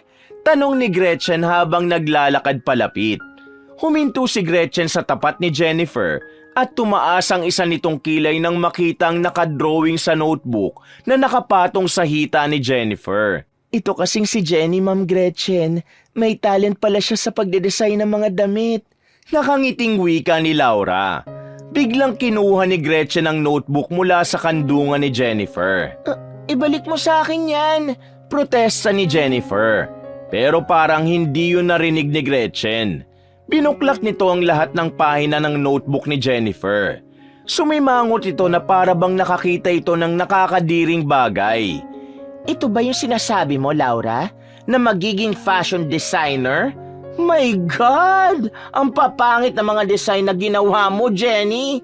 Drawing ba ito ng bata? Walang taste! Panlalait ni Gretchen. Tumayo na si Jennifer. Akin na yan, Ma'am Gretchen. Kukunin na sana ni Jennifer ang notebook, pero mabilis yung inilayo ni Gretchen sa kanya. Alam mo, Jenny, tigilan mo na ang ginagawa mong ito. Sayang ang oras mo rito. Imbis na magpanggap kang designer, magtahi ka na lang. Mas bagay ka doon. Mataray na pahayag ni Gretchen. Libangan ko lang yan, kaya akin na yan notebook ko. Pilit na nagpapakahinahon pa rin si Jennifer kahit gusto niya nang magtaas ng boses. Hindi. Ako nang bahala sa notebook mo na ito. Ilalagay ko ito kung saan nararapat. Sa basurahan! At isang malakas na tawa ang pinakawalan ni Gretchen bago ito tumalikod at lumabas ng locker area na dala ang notebook ni Jennifer. Nang wala na si Gretchen ay agad siyang nilapitan ni Laura. Hinawakan siya nito sa balikat. Huwag mong paniwalaan ang sinabi niya, Jenny. Magaling ka. Sadyang sa mga kagaya ni Gretchen na inggitera ay walang maganda. Tura ni Laura. Napabuntong hininga si Jennifer. Ramdam pa rin niya ang sakit ng pangaalipusta ni Gretchen sa obra niya, pero unti-unti siyang nabigyang lakas ng mga salita ni Laura. Isang umaga, naglalakad si Jennifer papunta sa stockroom habang may hawak na clipboard kung saan nakalagay ang listahan ng mga telang kailangan niyang kunin. Nang malapit na siya sa stockroom, ay napahinto siya nang makitang si Sir Logan nakausap si Gretchen sa labas ng opisina nito. Nagulat siya dahil hawak ni Sir Logan ang notebook niya na sinabi ni Gretchen itatapon ito sa basurahan. Isa-isang tinitingnan ni Sir Logan ang mga design na ginawa niya. This is amazing, Gretchen. Very modern yet wearable. Ikaw ba talaga nag-design ng lahat ng ito? Tanong ni Sir Logan sabay tingin kay Gretchen. Yes, sir. Minsan po kasi kapag nasa kotse ako o nasa isang place ako at wala akong dalang sketchpad, sa notebook na yun na lang ako gumagawa ng designs. Alam niyo na, sir, bigla na lang kasing sumusulpot ang idea sa utak ko kahit nasaan ako. Tugon ni Gretchen sabay tawa ng mahina. I like that kind of passion. Alam mo, kahit wala kang sketchpad, you still create.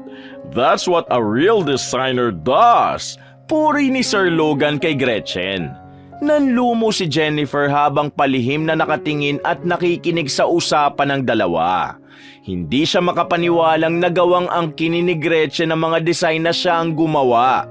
Kahit sabihin na ginawa lang niya ang mga design na yon bilang pampalipas oras, ay malinaw na pagnanakaw pa rin ang ginawa nito. Napatingin si Gretchen sa direksyon ni Jennifer. Nakakaloko siya nitong hinitian, sabay baling kay Sir Logan. Sir, mas okay na sa office niyo na tayo mag-usap para makapili kayo kung alin sa mga design ko ang pwede nating i-develop at mas lalo pang pagandahin. Yaya ni Gretchen kay Sir Logan. Tumango si Sir Logan at pumasok na ang dalawa sa opisina. Mariin na naikuyom ni Jennifer ang kanyang mga kamay. Hindi niya maiwasang makaramdam ng galit sa ginawang yon ni Gretchen. Matapos nitong laitin ang mga design niya ay pag-iinteresa naman pala nito ang mga yon.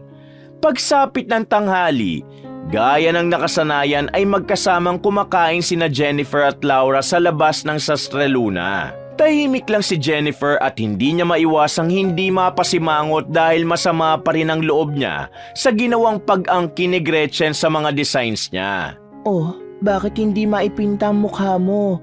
May problema ba? Tinarayan ka na naman ba ni Ma'am Gretchen? Tanong ni Laura sa kanya. Mabuti nga po sana kung tinarayan niya lang ako. Ninakawan po niya ako, Nanay Laura. Akala mo ay isang bata na sumbong ni Jennifer. Ano? Anong ninakaw niya sa'yo? Hindi makapaniwalang tanong ni Laura. Yung mga design ko po na ginawa ko dun sa notebook, hindi po pala niya yung tinapon. Pinakita niya yung kay Sir Logan at sinabi niya na siya ang gumawa ng mga design ko. Tugon ni Jennifer nang may kasamang gigil. Napapikit si Laura at tila hindi makapaniwala sa sinabi niya. Diyos ko, sobra na yun. Marami na akong pinalampas sa mga kabasusan ginagawa ni Gretchen. Pero itong pag-angkin ng hindi kanya, hindi na ito pwede.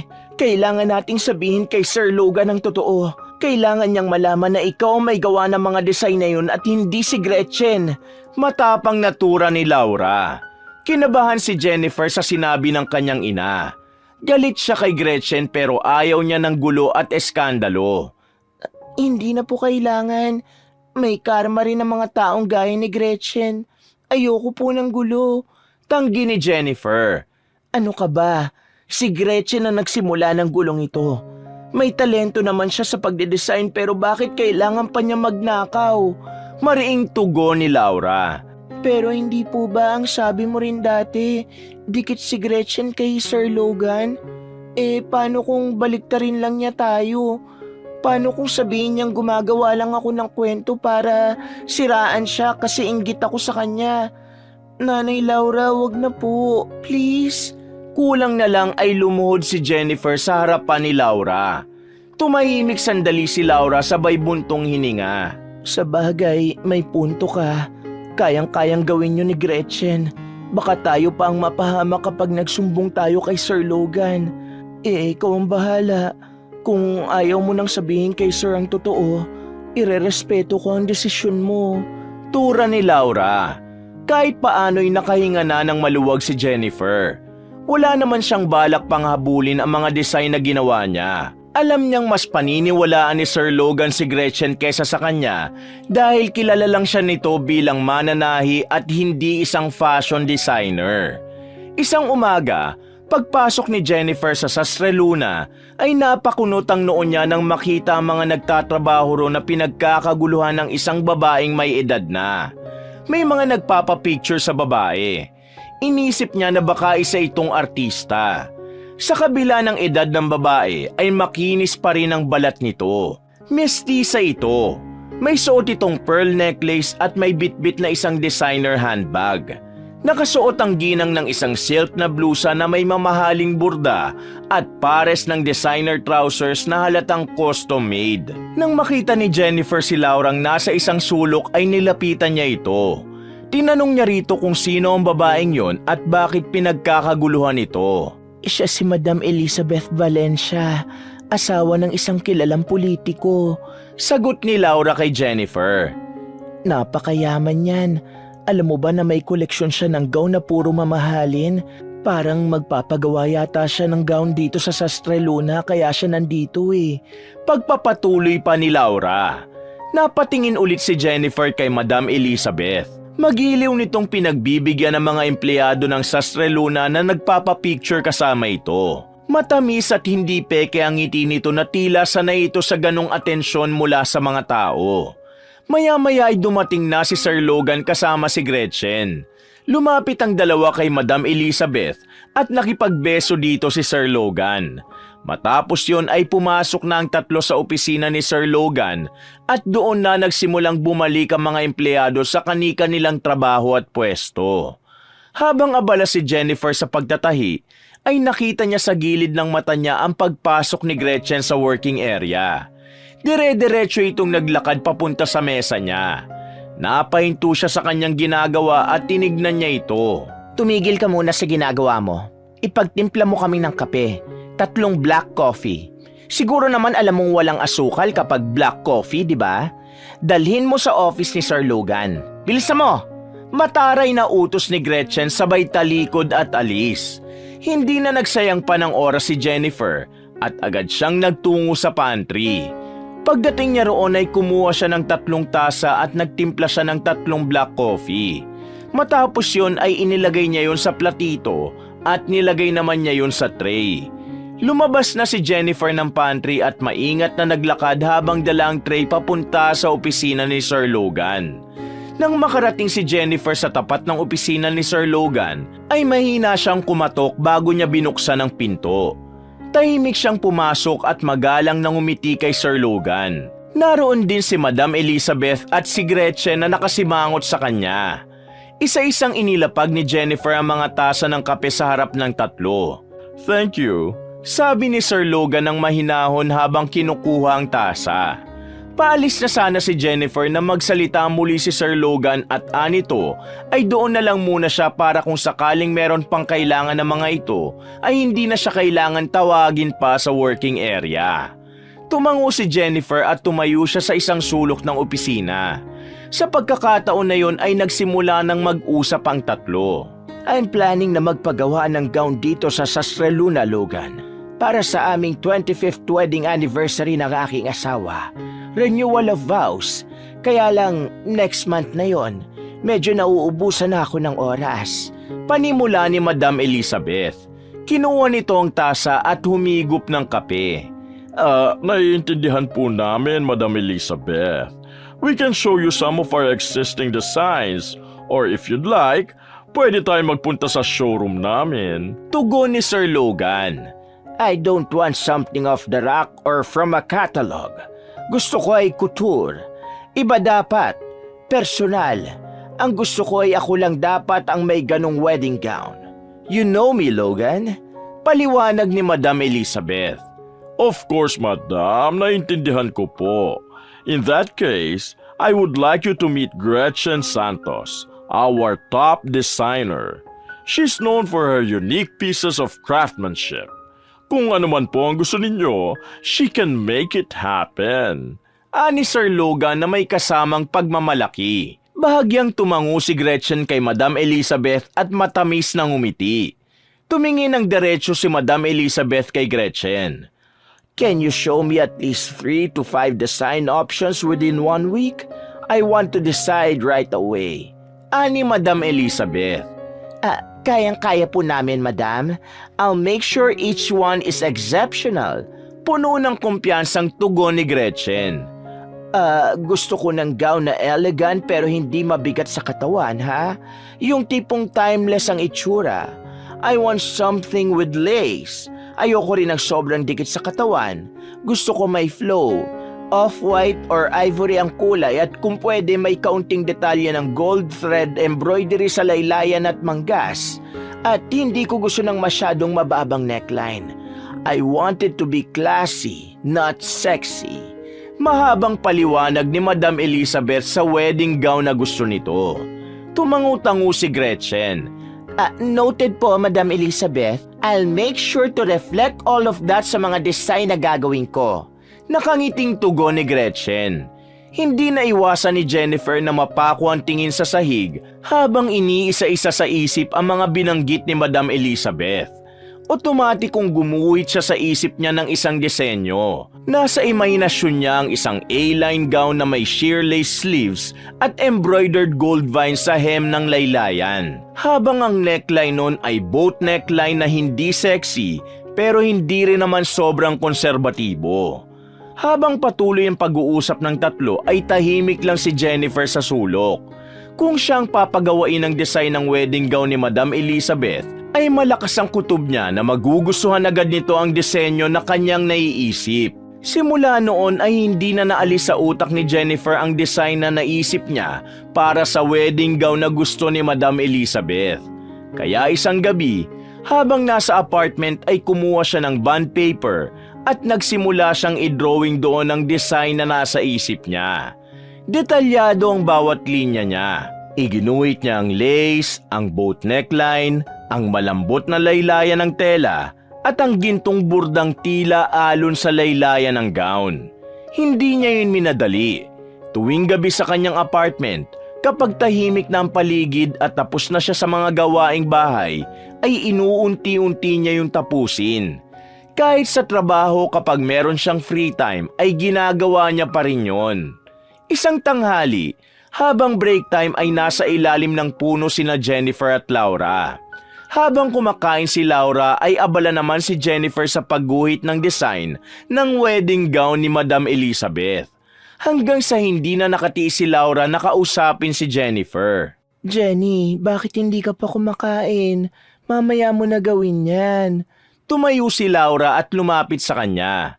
Nang makita nito ang ginagawa niya ay nanlaki ang mga mata nito. Naku, ang ganda naman yan. Bulalas ni Laura. Ngumiti si Jennifer at bahagyang tinakpan ng sketch. Hindi pa po ito tapos, pero medyo malapit na. Aniya, Wedding gown ba yan? Ikakasal ka na ba at ganyan ang dinedesign mo? tanong ni Laura habang nakangiti. Natawa si Jennifer sabay umiling. Hindi po. Narinig ko kasi yung design ng wedding gown na gusto ni Madam Elizabeth. Na-inspire lang ako kaya dinodrawing ko. Sayang kung manatili lang yun sa isip ko eh. Paliwanag ni Jennifer. Ibig bang sabihin, ikaw ang pinapagawa ng design ng wedding gown ni Madam Elizabeth? Hindi makapaniwalang tanong ni Laura. Hindi po. Si Gretchen ang designer na gagawa para sa kanya. Sagot ni Jennifer at ibinalik niya ang tingin sa kanyang ginagawa. Sandaling natahimik si Laura at maya-maya ay bumulong ito sa kanya. Ano kaya kung ipakita mo yan kay Sir Logan? Baka mas magustuhan niya yan kaysa sa gawa ni Gretchen. Alam mo, sa tingin ko, mas magaling ka talaga kay Gretchen. Ayoko pong agawan si Gretchen ang trabaho niya rito, Nanay Laura. ginagawa ko lang po ito kasi, kailangan ko lang po talagang ilabas yung idea na nasa utak ko eh. Wika ni Jennifer sabay ngiti. Kung yan ang gusto mo, sige lang. Pero pwede bang kumain ka na muna? Baka mamaya himatayin ka habang nagtatahi mamaya kasi walang laman yan tiyan mo. Natatawang sambit na tura ni Laura. Bahagyang natawa si Jennifer. Itinabi na muna niya ang ginagawa at sinaluhan na niya si Laura sa kanilang tanghalian. Makalipas ang ilang oras ay natapos na ni Jennifer ang design ng wedding gown ni Madam Elizabeth. Nang makita ni Laura ang tapos na version ng design, ay labis itong humanga. Ramdam ni Jennifer na totoo ang papuri ni Laura sa kanya at hindi yung sinasabi lang nito yon dahil malapit sila sa isa't isa. Ang ganda talaga ng design mong ito, Jenny. Kung ikakasal ako, ganitong wedding gown ang gusto kong isuot. Sobrang detalyado nito at ang elegante. Parang gawa na yan ng isang bihasang designer. Alam mo, halos ganyan din ang mga iginuguhit ng anak ko noon. Mahilig din siya mag-design ng mga damit. Bahagyang nalungkot si Laura sa huling sinabi nito. Napatingin si Jennifer kay Laura. Parang biglang nawala ang lahat ng ingay sa paligid. May kakaibang lamig ang bumalot sa kanyang dibdib at kasunod nun ay bigla siyang kinabahan. Nagpatuloy si Laura sa pagsasalita habang nakatingin sa kawalan. Ang sabi pa nga niya, balang araw ay gusto niyang makagawa ng gown para sa isang reyna. Kahit wala namang reyna sa Pilipinas. Bata pa siya noon, mga 6 o 7 taon. Nakakatawa, di ba? Mahinang tumawa si Laura pero naramdaman ni Jennifer ang kirot sa puso nito. Hindi sumagot si Jennifer. Pinagmasdan lang niya ang kanyang ina. Nais niya nang sabihin dito na siya ang anak nito. Pero isang malaking takot ang pumigil sa kanya para gawin yon. Naisip niya na baka magalit si Laura sa kanya kapag nalaman nitong niloloko niya na ito ng mahigit ng 1 buwan. Baka imbis na matuwa ito, ay galit pa ang maramdaman nito. Isang umaga, nagtungo si Jennifer sa locker area dahil nakalimutan niya roon ang kanyang hairnet. Habang nasa locker area ay bumukas ang pinto at pumasok si Laura. Agad itong lumapit sa kanya at hinawakan na magkabila niyang braso. Jenny, nandito na si Madam Elizabeth. Mukhang ipapakita na ni Sir Logan yung mga design na ginawa ni Gretchen para sa wedding gown. Pabulong na tura ni Laura. Talaga po? Hindi makapaniwalang tanong ni Jennifer. Oo, halika, sumilip tayo. Yaya ni Laura. Mabilis na lumabas ng locker area ang dalawa.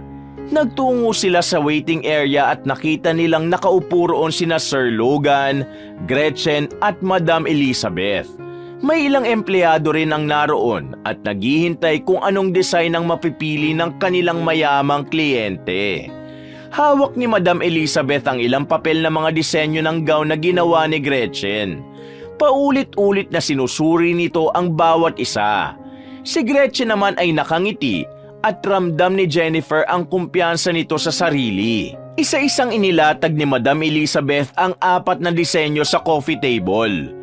Umayos ito ng upo at pinagmasda ng bawat isa habang nakakunot ang noo. May napili ba kayo, Madam Elizabeth? I'm sure nahihirapan kayo kasi lahat ay magaganda. Tanong ni Sir Logan habang nakangiti. Ngunit umiling si Madam Elizabeth. Yes, lahat naman ay magaganda, Logan. But to be honest, wala sa kahit isa sa mga design na ito ang nagustuhan ko. Diretsyong tugon ni Madam Elizabeth. Pero madam, tinandaan ko po lahat ng ideas nyo. Nilagyan ko lang po ng kaunting twist para maging mas unique. Paliwanag ni Gretchen. I know, pero sa dami ng twist na nilagay mo, mukhang nawala na ang mga ideas na sinabi ko. I'm not trying to be harsh, Gretchen, but I need something closer to what I asked for. Malapit na ang renewal of vows ko. I can't risk having a gown na hindi ako komportable at confident na isuot. Matigas na wika ni Madam Elizabeth. Napakamot ng batok si Sir Logan. Madam, I understand, pero pwede pa naman gumawa ulit si Gretchen ng ibang designs. Maybe this time, mas tutok na sa gusto nyo. Muling tumitig si Madam Elizabeth sa mga sketches. I don't know, Logan. I'm honestly considering looking elsewhere. Napapailing nitong turan. Hindi magawang matuwa ni Jennifer sa kahihiyang inabot ni Gretchen ng sandaling yon. Kahit masama ang ugali nito, ay hindi niya ipinagdasal na mabigo ito lalo na't alam niya ang pakiramdam na hindi nagustuhan ng isang tao ang design na ginawa niya. Ilang beses niya rin yung naranasan, lalo na noong nagsisimula pa lang siya. Napalingon si Jennifer sa tabi niya at nagtaka siya dahil wala na roon si Laura. Hindi man lang niya naramdaman na umalis ito. Maya-maya ay nagulat siya nang makita si Laura ang naglalakad palapit sa kanya habang hawak ang design na ginawa niya para sa wedding gown ni Madam Elizabeth. Nanay Laura, bakit niyo po dala yan? Tanong ni Jennifer nang makalapit na si Laura sa kanya. Oras na para malaman ng lahat na magaling kang designer. Susubukan lang natin. Baka ito na yung wedding gown na hinahanap ni Madam Elizabeth. Nakangiting tugon ni Laura. Huwag na po. Yung mga design nga po ni Gretchen hindi nagustuhan ni Madam eh. Iyang sa akin pa kaya. Tanggi ni Jennifer. Magtiwala ka lang sa kakayahan mo, Jenny. Iba ang gawa mo sa gawa ni Gretchen. Pilit ni Laura at naramdaman ni Jennifer na talagang desidido si Laura na gawin ang nasa isip nito. Mabilis na naglakad si Laura papunta sa waiting area. Napamulagad si Jennifer at mas lalo siyang kinabahan kaya sinundan niya ito. Agad namang napansin ni Gretchen ang papalapit na si Laura. Mabilis itong tumayo at humarang sa kanya. Anong gagawin mo, Laura? Mataray na tanong ni Gretchen. Ma'am Gretchen, may ginawa kasing design ng wedding gown si Jenny. Ipapakita ko lang kay Madam Elizabeth at baka magustuhan niya. Tugon ni Laura. Malakas na tumawa si Gretchen. Nagpapatawa ka ba, Laura? Masyado naman yatang mataas ang pangarap mo at ni Jenny. Ani Gretchen.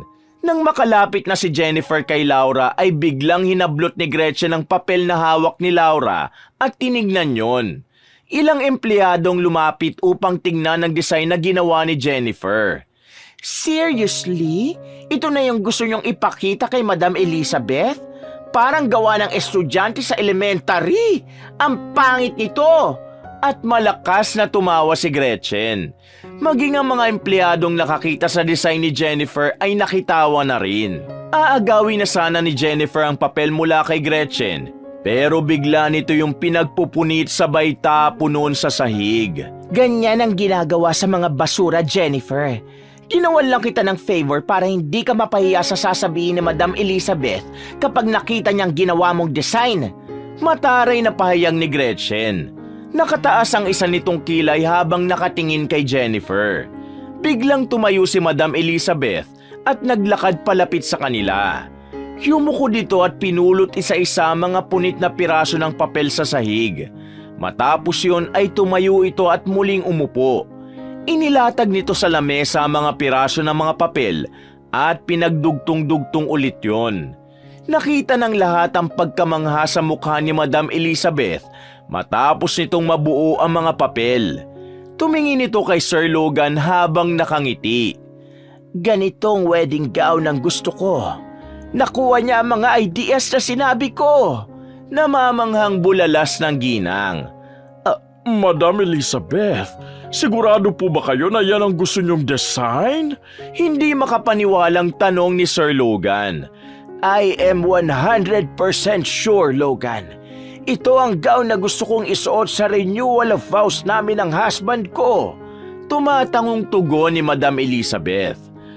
Pero madam, ang design pong yan ay gawa lang ng isang mananahi namin, si Jenny. Ani Sir Logan. Wala akong pakialam kung sino ang gumawa niyan. Ang importante, nakuha niya ang gusto ko. At yon ang mahalaga sa isang designer. Katwira ni Madam Elizabeth. Nagkatingin na ng mga empleyado. Lahat ay hindi makapaniwala sa nangyayari. Tumingin si Sir Logan sa kinakabahan na si Jennifer. Tinawag siya nito. Tumingin si Jennifer kay Laura na kaagad namang ngumiti at hinawakan nito ang isa niyang kamay. Magkasamang lumapit ang dalawa kina Sir Logan. Jenny, ikaw ba talaga ang gumawa ng design na ito? Seryosong tanong ni Sir Logan. Tumango si Jennifer. Opo, sir. Natandaan ko po kasi ang mga sinabi ni Madam Elizabeth tungkol sa wedding gown na gusto niya. Sinubukan ko pong ilabas sa papel ang lahat ng sinabi niya. Tugon ni Jennifer. Ngumiti si Madam Elizabeth habang baka sa mga mata niya ang tuwa. Logan, napakaswerte mo. May mananahi ka na may talent pagdating sa pagde-design. Malalaki ang mga hakbang na lumapit sa kanila si Gretchen at sumingit to sa usapan. Sir Logan, to be honest, ako talaga ang gumawa ng design na yan. Ninakaw lang sa akin yan ni Jennifer. Pagsisinungaling ni Gretchen. Tumigil ka na, Gretchen. Kung may magnanakaw man dito ay ikaw yun. Kahit nga yung mga design na nasa notebook ay hindi rin ikaw ang gumawa. Matapang na sabi ni Laura. Napakunot ang noo ni Sir Logan. Notebook? Ang notebook ba na tinutukoy mo, Laura, ay yung mga may sketch ng iba't ibang damit? Tanong nito. Opo, sir. Si Jennifer po ang may gawa ng lahat ng design na nasa notebook na yon. Kinuha lang po yun ni Gretchen at inangkin na sa kanya. Tugon ni Laura. Lalong tumahimik ang paligid. Disappointed na tumingin si Sir Logan kay Gretchen. Gretchen, totoo ba ang lahat ng sinabi ni Laura? Seryosong tanong ni Sir Logan. Hindi sumagot si Gretchen. Mariin na nakakuyom ang mga kamay nito. Nanginginig ito at namumula ng gusto ang mukha. Nanlilisik ang mga mata na tumingin si Gretchen kay Laura. Kasalanan mo ang lahat ng ito, Laura.